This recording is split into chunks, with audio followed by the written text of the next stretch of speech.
একটা ছোট গল্প বলি। একটা ছেলে একটা মেয়েকে অনেক ভালোবাসতো। হঠাৎ তাদের মধ্যে ঝগড়া হয়। ছেলেটা অনেক সরি বলে। মেয়েটা রাগ করে থাকে সারা রাত। ছেলেটা মেয়েটাকে মেসেজ দেয়, সরি বলে, কিন্তু মেয়েটা কোনো রিপ্লাই দেয় না। এভাবে সকাল 10টা বাজে।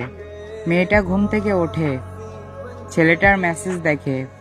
মেয়েটা সাথে সাথে কল দেয় এবং SMS দেয়, বলে আমি ঘুমিয়েছিলাম, সরি।